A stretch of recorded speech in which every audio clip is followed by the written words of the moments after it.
दोस्तों,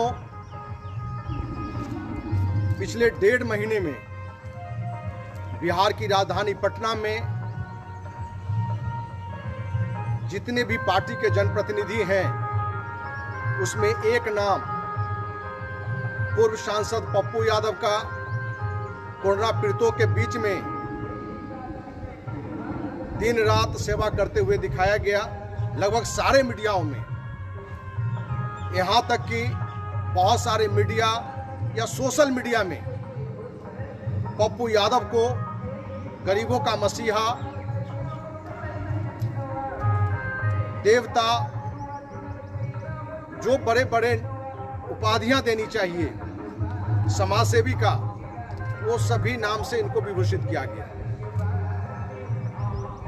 इनकी गिरफ्तारी हुई, उनके पार्टी के भी कुछ पदाधिकारी, बहुत सारे लोगों ने हमें फोन करके कि इस गिरफ्तारी पर आपको भी सरकार के खिलाफ विरोध प्रकट करना चाहिए। दोस्त, जहां पिछले 1.5 महीना में हम सभी देशवासी इस कोरोना जैसे विपदा में पीड़ित रहे हैं, अखिल भारतीय अपराध विरोधी मोर्चा के भी 3 पदाधिकारी कोरोना से इन्हीं 1 महीने के बीच में कालकलवित हुए। इन सभी कारणों से जो एक सामाजिक सक्रियता होनी चाहिए, वो कहीं ना कहीं हमारी बहुत कम रही। अपने परिवार से भी हमारे तीनों बेटा, पत्नी भी कोरोना पॉजिटिव हो गया। लेकिन बिहार हो या देश हो, हर जगह से कोरोना से पीड़ित लोगों की सूचना, सेवाओं के लिए सहयोग का आग्रह भी बहुत जगह से हुआ। एक छोटी जो क्षमता थी, उसमें हमने प्रयास भी अपने स्तर से छोटी की। लेकिन एक नाम पप्पू यादव, जो कि कहीं ना कहीं बिहार के लोकल मीडिया हो या बाद में कुछ सुर्खियों को लेकर नेशनल मीडिया पर भी काफी चर्चाएं बटोरी। जब सभी लोगों ने हमें इस विषय पर अपनी बात रखने को कहा, तो कहीं न कहीं एक बात मेरे मन में आया कि जो भी चर्चित नाम हो, वो राजनीति से हो या किसी भी क्षेत्र से हो, उनकी जो सच्चाई हो, उनकी जो हकीकत है, समाज के सामने, देश के सामने, अखिल भारतीय अपराध विरोधी मोर्चा के राष्ट्रीय अध्यक्ष होने के नाते, एक सामाजिक कार्यकर्ता होने के नाते हमें जरूर रखनी चाहिए। दोस्त, हमने आज फेसबुक पर हमने एक टॉपिक रखा था, पप्पू यादव नायक या खलनायक। उस विषय पर चर्चा से पहले हम गिरफ्तारी पर बात करें, क्योंकि उन पार्टी के भी या अन्य लोगों ने भी इस गिरफ्तारी का विरोध करने के लिए हमें फोन किया। दोस्त, पिछले 1.5 महीने में नीतीश कुमार, मुख्यमंत्री नीतीश कुमार और पप्पू यादव द्वारा जो सुनियोजित तरीके से एक रणनीति के तहत जो कार्य हुआ, कहीं ना कहीं मीडिया के भी समझ में है या नहीं है, बहुत सारे राजनीति से जुड़े हुए लोगों के समझ में है या नहीं है, और जो आम सामाजिक कार्यकर्ता हैं या जो आम नागरिक हैं, उनके ऊपर तो सर के ऊपर से ही बात निकल गया होगा। सच्चाई तो ये है कि जो गिरफ्तारी भी हुई है नीतीश कुमार और पप्पू यादव की रणनीति के तहत, सहमति के तहत। जो भी भाई हमारे अभी सुन रहे होंगे, उन्हें कहीं से ये बात पचेगा नहीं, लगेगा कि ये तो 100% गलत बता रहे हैं। लेकिन सच्चाई है तो इसको अध्ययन आप करें। पिछले 1.5 महीने का पप्पू यादव, लॉकडाउन पीरियड हो या उससे पहले भी हो, जिस तरीके से वो सेवा कर रहे थे, लॉकडाउन पीरियड में भी जिस तरीके से उन्होंने छपरा, सिवान जाने का काम किया, कहीं न कहीं सरकार की इनडायरेक्ट सहमति थी।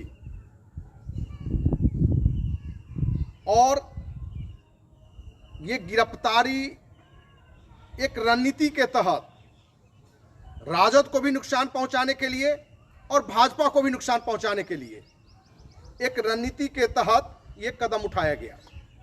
यदि पप्पू यादव की सचमुच में गिरफ्तारी होती बिना उसकी सहमति के, बिना उसकी रणनीति के, बिना कूटनीतिक चाल के, तो मैं जरूर इस गिरफ्तारी का विरोध प्रकट करता। जिस तरह से आज बिहार का हर व्यक्ति विरोध प्रकट कर रहा है, विभिन्न पार्टियों के राजनेता विरोध प्रकट कर रहे हैं। दोस्त, पिछले 1.5 महीना से पहले पप्पू यादव की शुरुआत की बात करें तो हम सभी परिचित हैं कि पप्पू यादव का जो शुरुआती जीवन रहा है अपराध से जुड़ा हुआ रहा है। हत्या में नाम है, किडनैपिंग में है, दबंगता दिखाकर, भय दिखाकर, पैसा वसूली में नाम है।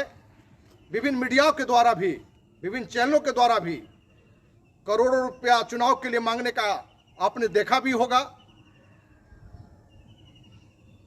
और पप्पू यादव से जो हमारी पहली मुलाकात अपने जीवन में, जब पप्पू यादव प्रेम विवाह किए थे, तो आज के एक पत्रकार के रूप में हम उनसे इंटरव्यू के लिए गए थे। मैं उस समय से पप्पू यादव से परिचित हूं। मैं यूट्यूब पर जो वीडियो डालूंगा इस बात का, उसमें उस इंटरव्यू को भी मैं जरूर डालूंगा। और पप्पू यादव ने जो बातें रखी और जो बड़ी बड़ी बात समाज सेवा की रखी, जब हम वहां से उठ के निकले तो उनके ही कोई प्रतिनिधि, उनके ही साथ वाले ये जब हमें कहे कि पप्पू यादव के कथनी और करनी में बहुत बड़ा अंतर है, बहुत बड़ा नौटंकीबाज है, हमने इस बात को कभी ध्यान नहीं दिया। और जब पप्पू यादव सरकारी हॉस्पिटल की कुव्यवस्था, प्राइवेट मनमानी के खिलाफ एक अभियान शुरू करने की बात कर रहे थे,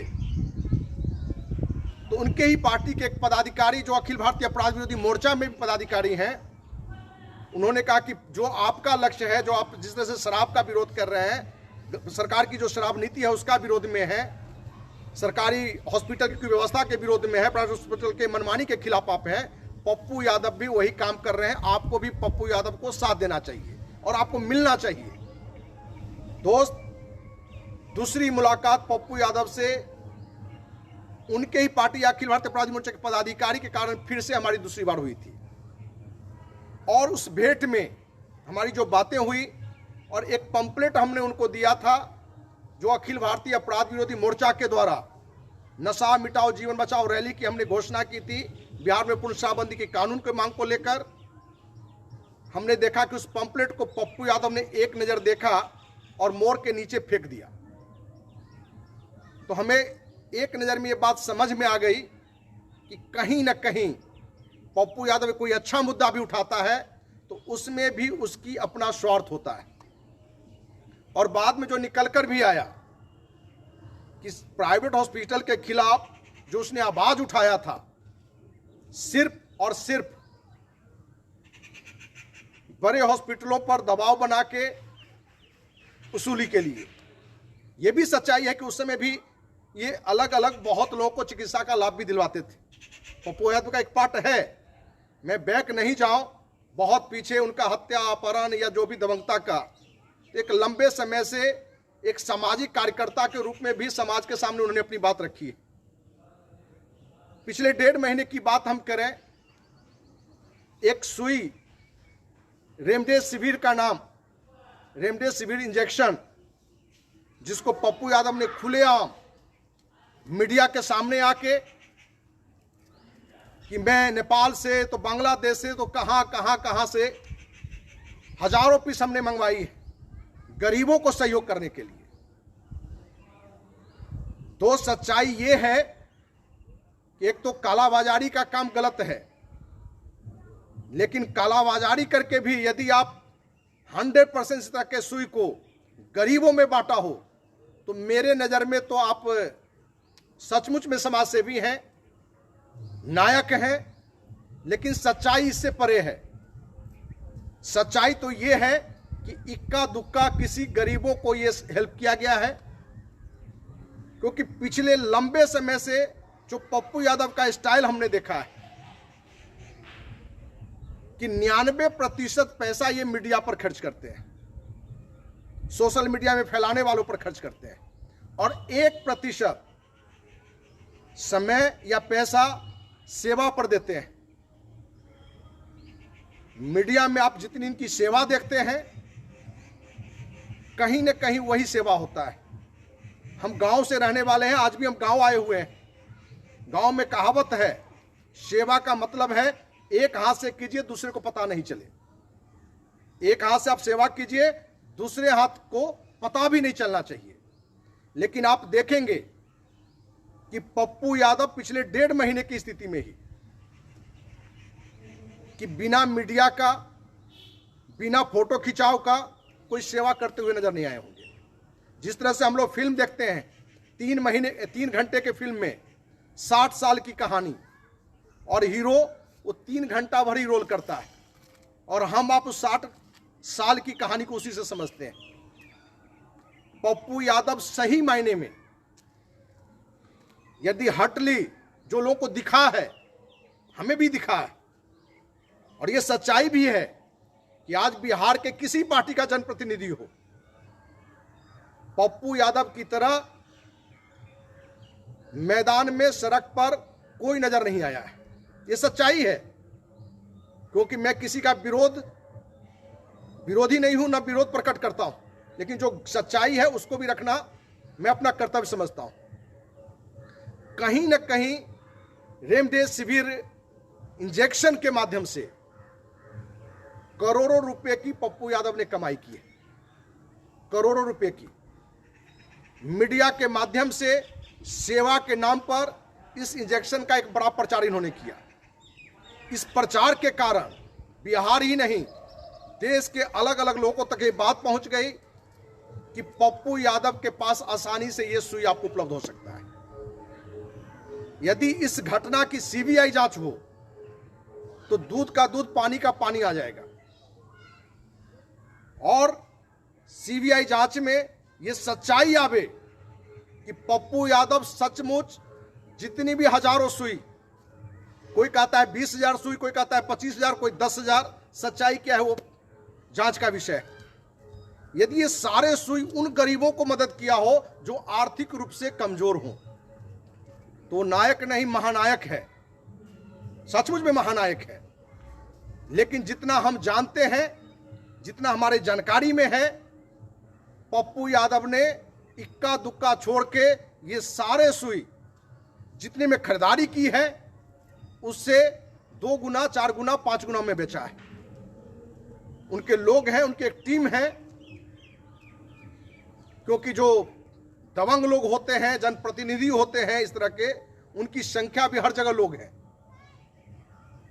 क्योंकि 26 साल के सामाजिक जीवन का मेरा अपना भी अनुभव है कि आप यदि ईमानदार हैं, सामाजिक कार्यकर्ता हैं, तो अरबों को छोड़ दीजिए, करोड़ों को छोड़ दीजिए, लाखों रुपया भी आपको चंदा के रूप में नहीं मिलने वाला है।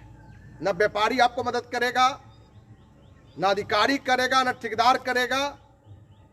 क्योंकि मेरे पास ही एक नहीं दर्जनों शिकायत पप्पू यादव के बारे में पहले भी आ चुका है। किसी कंपनी का डीजीएम, किसी कंपनी का इंजीनियर कि मधेपुरा में हमारा ये प्रोजेक्ट है, यहाँ काम में रुकावट है, पप्पू यादव की तरफ से रुकावट आ रहा है। तो कहीं ना कहीं पप्पू यादव का शुरुआत से एक अलग स्टाइल रहा है। हम लोग बचपन में एक कहानी सुनते थे डाकू सुल्ताना की। डाकू सुल्ताना अंग्रेजों को लूटता था और देशवासियों में बांटता था।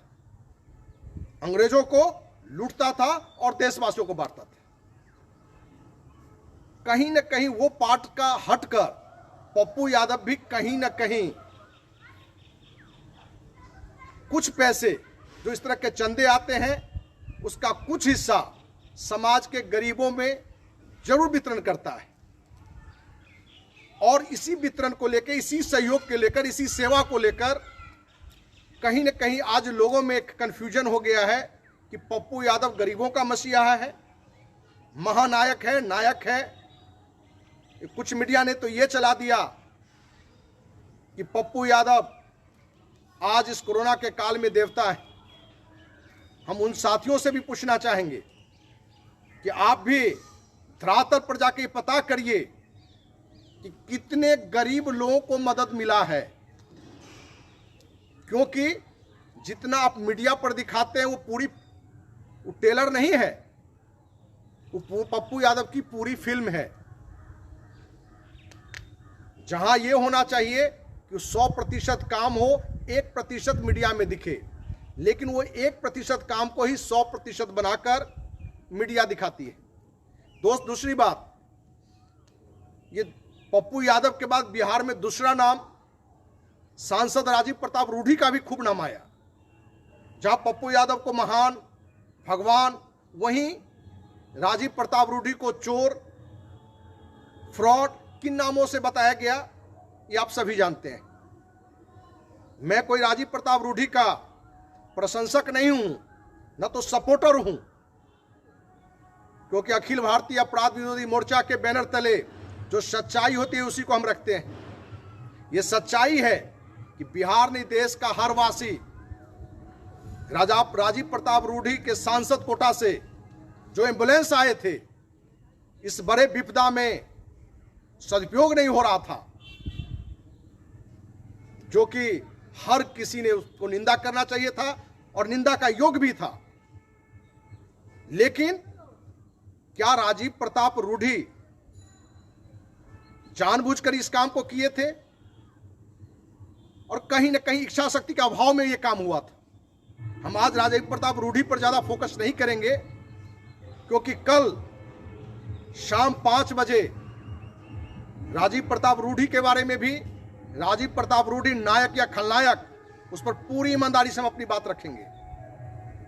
क्योंकि किसी भी जनप्रतिनिधि या कोई भी क्षेत्र का कोई पर्सनालिटी हो, उसकी सच्चाई समाज के सामने आनी चाहिए।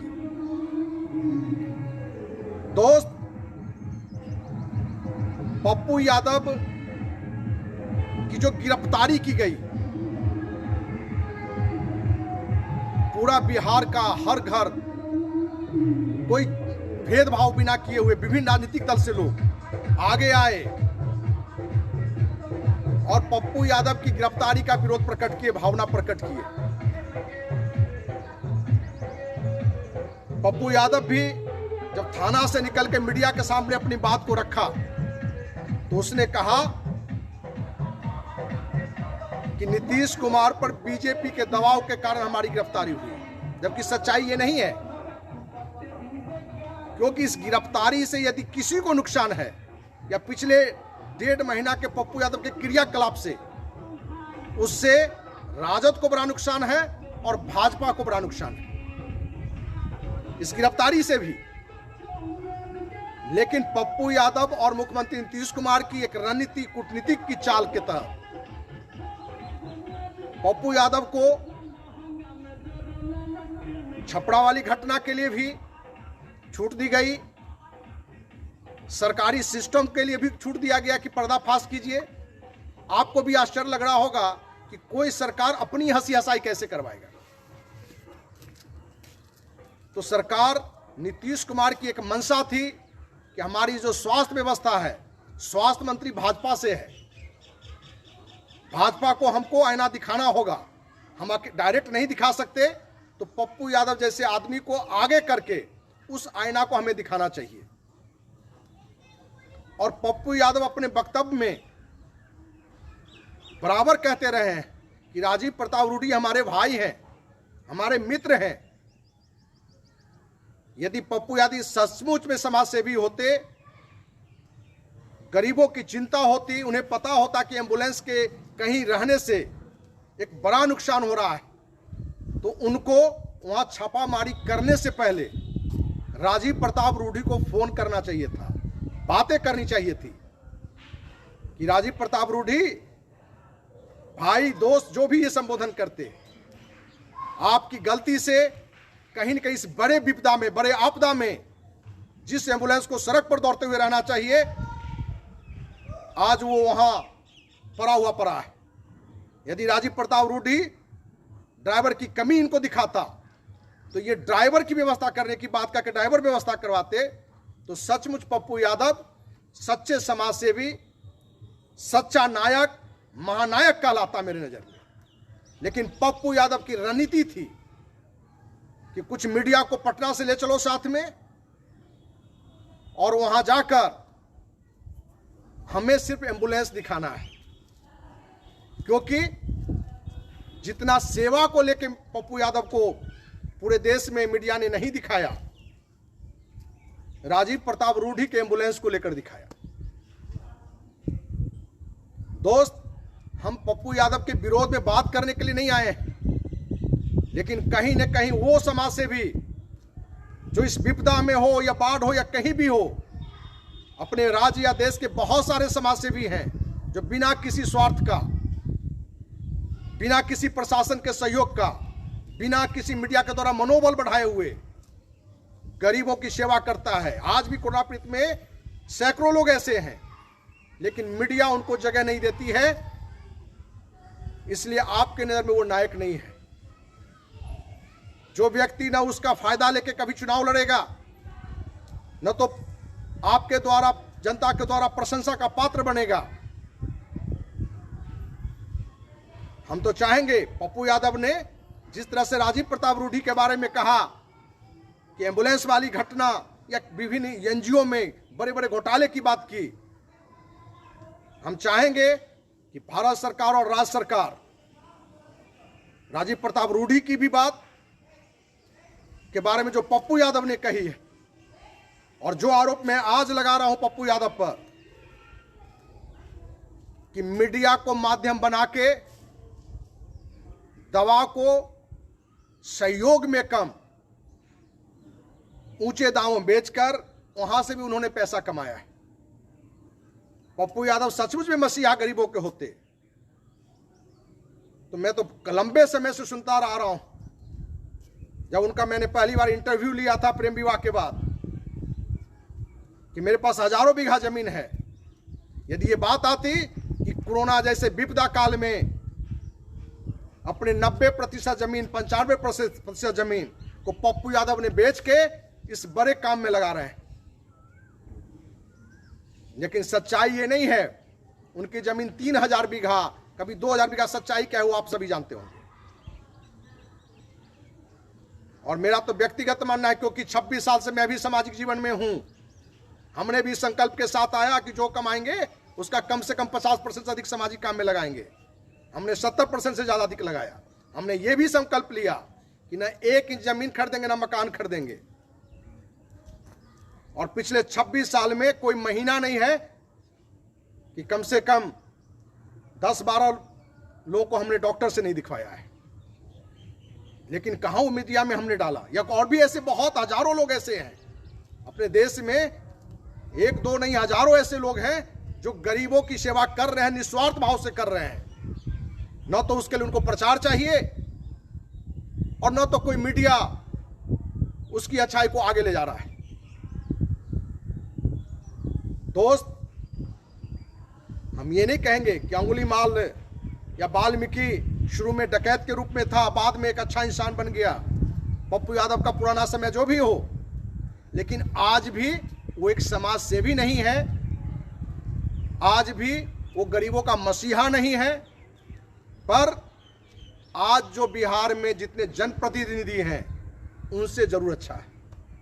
ये कहने में मुझे कोई संकोच नहीं है कि बिहार के, वो विधानसभा का हो कि विधान परिषद का हो कि लोकसभा को, राज्यसभा का हो, जितने भी जनप्रतिनिधि हैं, आज वर्तमान की बात हम करें तो सचमुच इन सारे जनप्रतिनिधियों में बेहतर पप्पू यादव है। लेकिन पप्पू यादव गरीबों का मसीहा नहीं है। वो आज भी जो काम कर रहा है, आज भी जो समाज सेवा का काम कर रहा है, वो अपने प्रचार के लिए कर रहा है, अपने कैरियर के लिए कर रहा है। उसमें भी निस्वार्थ भाव नहीं है। जिन लोगों को ये लगता हो कि पप्पू यादव कोरोना का बिना भय किए हुए लोगों ने मूवमेंट किया, कितना देर मूवमेंट किया, हम भी तैयार हैं। बिहार नहीं, देश में हजारों लाखों लोग ऐसे काम कर रहे हैं, लेकिन हम या बहुत सारे समाज से भी चाहकर भी पप्पू यादव की तरह न तो महंगा सुई दिला सकता है, न गैस दिला सकता है, क्योंकि हमारे पॉकेट में ही जब 1 रुपया नहीं है, जब मेरी आर्थिक स्थिति अच्छी नहीं है, तो हम कहां से कर सकते हैं। आज कहीं ना कहीं बाहुबली को नायक कहने के लिए लोग मजबूर हो गए हैं, तो उसके लिए कहीं ना कहीं समाज दोषी है। आज समाज सेवा में जो ईमानदारी से जो समाज सेवा के कार्य में लगा हुआ, वो कोई भी हो, किसी भी संस्था में हो, किसी भी समाज का हो, क्यों नहीं समाज उसको मदद करता है? 26 साल में एक आदमी न आकर सामने कहा, न फोन पर कभी कहा कि आप इतने लंबे समय से अच्छे कार्य कर रहे हैं, गलत को गलत कर रहे हैं, अच्छा को अच्छा कर रहे हैं, गरीबों को इलाज भी करा रहे हैं, 1 रुपया में मदद करना चाहता हूं। दोस्तों, समाज से मदद नहीं मिलता है। समाज से मदद उनको मिलता है जो विधायक हैं, मंत्री हैं, दबंग हैं, और इस तरह का मदद पप्पू यादव को मिलता है। और पप्पू यादव अपनी रणनीति के, जैसे हमने बताया ना, कि अपनी एक प्रोडक्ट के बारे में कि मेरे पास उपलब्ध है, सेवा के लिए हमने लाया है, किस तरह से उन्होंने प्रचार किया और उसको भजाया भी। और जब ये सुई उनका खत्म हो चुका और आप सब कोई जान रहे हैं कि पिछले 1.5 महीना में तेजस्वी यादव, लालू यादव में जो एक माई समीकरण है, उसको भी तोड़ने का प्रयास पप्पू यादव ने अपने तरीके से किया है, अपने कार्य से किया है। और इसमें अंदर ही अंदर नीतीश कुमार का सपोर्ट रहा है। और नीतीश कुमार और पप्पू यादव ने एक तीर से एक निशान नहीं, 3 निशाना लगाया है। ये बात बहुत ईमानदारी से जब सोचेंगे, समझेंगे, तब आपको पता चलेगा। हम तो पप्पू यादव से कहेंगे, जब आप जेल से निकलिए, आपको निकलना भी चाहिए, क्योंकि सरकार ने आज जो गिरफ्तारी आपकी की है, मेरे नज़र में तो आपकी रणनीति का हिस्सा है, आपकी सहमति है। लेकिन कहीं ना कहीं आपको, ये देशवासियों को, या हमारे राज्य के वासियों को लग रहा है कि सरकार की ये गलत रणनीति के तहत उसको गिरफ्तार किया गया। तो आप निकलिए। और जिस तरीके से आपने ड्राइवर को खड़ा किया था लाइसेंस को लेकर, आपने किन किन को रेमडेसिविर सुई दिया, वैसे लोगों को भी आप खड़ा करें। और सरकार से भी कहेंगे कि 2 नाम पप्पू यादव जो हमने आरोप लगाई है, और राजीव प्रताप रूडी पर पप्पू यादव ने जो आरोप लगाया है, इस दोनों घटना की सीबीआई जांच हो और दूध का दूध पानी सामने आना चाहिए। दोस्त, हमारे आने के, ये बात रखने के पीछे एक तो हम सीरीज शुरू करने जा रहे हैं, ये यूट्यूब पर भी हम डालेंगे। पप्पू यादव का जो हमने पहली इंटरव्यू ली थी प्रेम विवाह के बाद, उसको भी हम यूट्यूब पर डालेंगे, क्योंकि आपको हमारी सच्चाई से पता चले कि कब से इनकी माने हमारी भेंट है, क्या क्या जानकारी है, बहुत सारी बातें हैं। लेकिन हम सिर्फ अच्छा पक्ष भी उनका हमने कुछ रखा है, और जो सच्चाई है, आज कहीं से ये कोई भगवान नहीं हो गए हैं, न महान पुरुष हो गए हैं। धनवंत सिंह राठौर नाम से यूट्यूब चैनल है, जो सामाजिक बातों को रखने के लिए हमने बनाया है। और आप जो भी साथी मेरे बात को सुन रहे हैं, मेरा मोबाइल नंबर नोट किया जाए, उस पर जरूर आप हमारी बात को, पक्ष विपक्ष में जो भी हो, आप लिखित में हमें देंगे। पप्पू यादव के बारे में जो भी सच्चाई, वो पक्ष में हो विपक्ष में, हमें रखेंगे। तो फिर से हम आकर आप सबों के बीच में जरूर स्पष्टीकरण रखेंगे। 9835043339। धनवंत सिंह राठौर, राष्ट्रीय अध्यक्ष, अखिल भारतीय अपराध विरोधी मोर्चा, near Lohia park, MIG 76, Kankarbagh, Patna 20। आप पता पर लिखित भी भेज सकते हैं, या पूरे देश में जो भी पर्सनालिटी आपको लगे किसी भी क्षेत्र में, और उनके पक्ष विपक्ष के बारे में हमें जानकारी देंगे, उनकी सत्यता पता करके। क्योंकि ये सीरीज हमने शुरू की है, कल शाम 5 बजे राजीव प्रताप रूडी के बारे में भी, कि राजीव प्रताप रूडी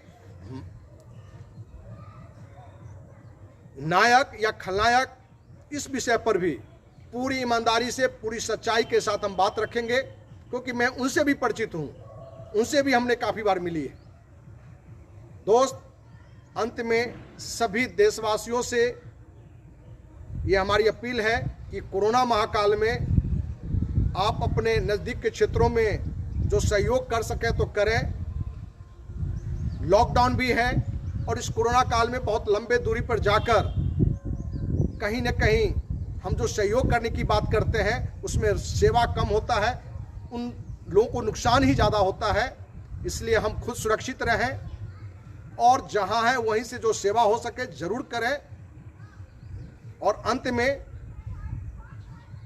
कि मैं कहीं से पप्पू यादव का विरोधी नहीं हूं या ना तो किसी का पक्षधर हूं, लेकिन गलत को गलत कहें, अच्छा को अच्छा कहें और समाज के सामने जो सच्चाई हो उसको रखें। और आज का निष्कर्षतः हमारा यही पहुंचना है कि आज की तारीख में न पप्पू यादव नायक है न तो खलनायक है, बल्कि एक समान नागरिक के तरह, एक समान इंसान के तरह अपने कैरियर के लिए, अपनी शोहरत के लिए अपने तरीके से काम कर रहा है।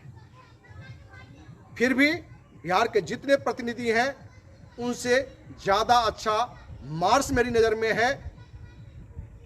और पप्पू यादव से भी हम कहना चाहेंगे, यदि हमारी बात वहाँ तक पहुँचती है, कि आप सिर्फ और सिर्फ निस्वार्थ सेवा करें तो मेरे जैसे लोग भी आपके लिए बड़े शब्द ला सकता है। आपके अंदर में भी जो अच्छे लोग हैं उनको साथ लेने की भावना बनाएं, क्योंकि हमने जितनी भी नोट की है कि सिंगल आप अपने को आगे रखते हैं, अच्छे लोगों को सपोर्ट नहीं करते हैं, और रियल में जो गरीबों को सपोर्ट होना चाहिए प्रचार तक ही करते हैं, वो ना करते हुए सचमुच आगे करें तो मेरे जैसा भी लोग आपके साथ है। इन्हीं शब्दों के साथ जय हिंद, जय भारत।